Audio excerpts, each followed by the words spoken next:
नमस्कार दोस्तों, आज की कथा भगवान तुलसीदास जी के बारे में है।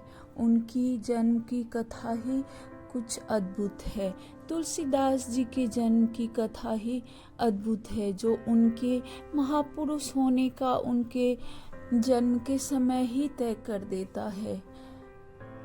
आज के भारतवर्ष के उत्तर प्रदेश के चित्रकूट जिले में राजापुर नाम का एक गांव है, जहां तुलसीदास जी के पिता आत्माराम दुबे निवास करते थे। वे एक सम्मानित ब्राह्मण थे। तुलसीदास जी की माता का नाम हुलसी था। तुलसीदास जी का जन्म संवत 1554 ईस्वी में श्रावण मास में शुक्ल सप्तमी के दिन अभुक्त मूल नक्षत्र में हुआ था। यह नक्षत्र शुभ नहीं माना जाता है। इस आशंका को बढ़ाने के लिए जो घटनाएं हुई, उनमें कुछ ऐसे था जैसे कि तुलसीदास जी जन्मते ही रोए ही नहीं, अपितु उनके मुख से राम नाम का शब्द निकला।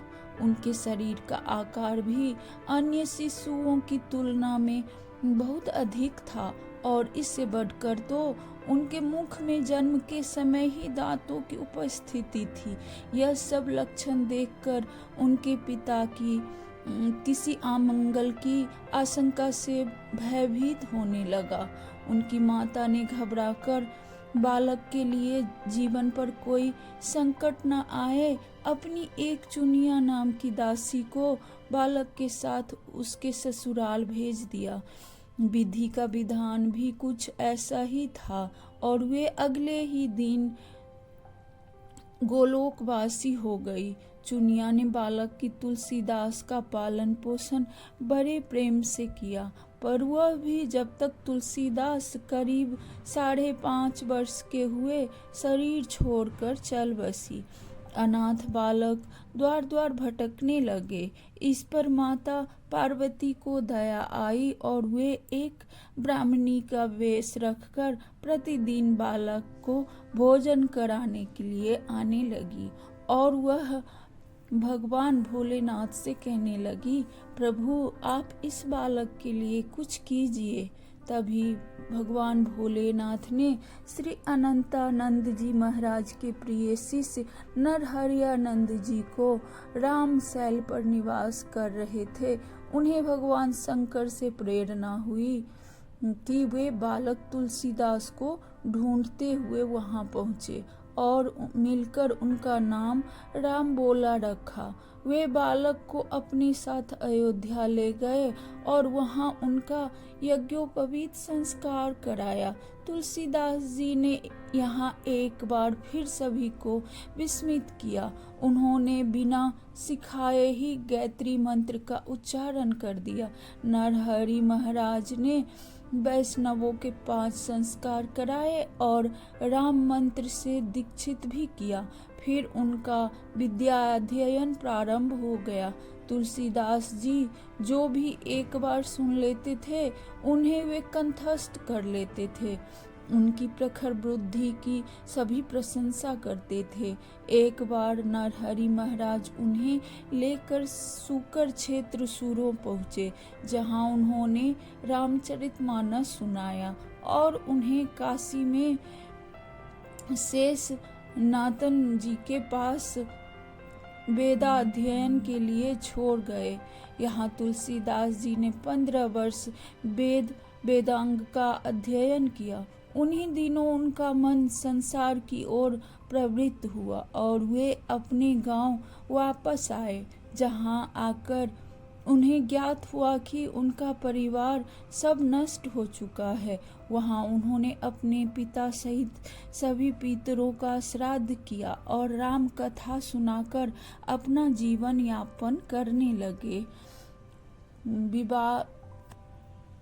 वहीं गुरुजनों के परामर्श से उन्होंने रत्नावली नाम की एक सुंदर कन्या से संवत 1583 में ज्येष्ठ मास की शुक्ल पक्ष को विवाह किया और सुखपूर्वक वैवाहिक जीवन बिताने लगे।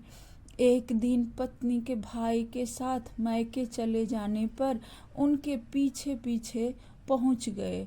इससे पत्नी को बहुत रोष हुआ और उन्होंने धिक्कारते हुए कहा कि आपकी जैसी आसक्ति मेरे हाड़ मांस के शरीर में है, ऐसी यदि भगवान में होती तो आपका बेड़ा पार हो जाता।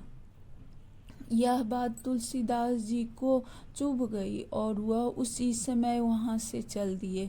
उन्होंने प्रयागराज पहुंचकर संन्यास लिया और तीर्थाटन करने लगे। इसी क्रम में मानसरोवर में उन्हें काकभुसुंडी जी के दर्शन हुए। तीर्थाटन के पश्चात तुलसीदास जी काशी में रहकर राम कथा सुनाने लगे। यहीं पर उनकी एक प्रेत से भेंट हुई, जिसने उन्हें हनुमान जी का पता बताया।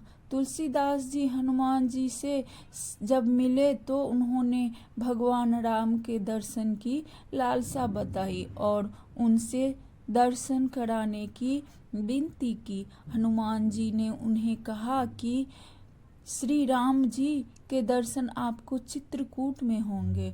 हनुमान जी के आशीष प्राप्त करके चित्रकूट पहुंच गए। चित्रकूट में उन्होंने राम घाट पर अपना एक स्थान तय किया और वहीं पर प्रभु के दर्शन के इंतजार में साधनारत हो गए।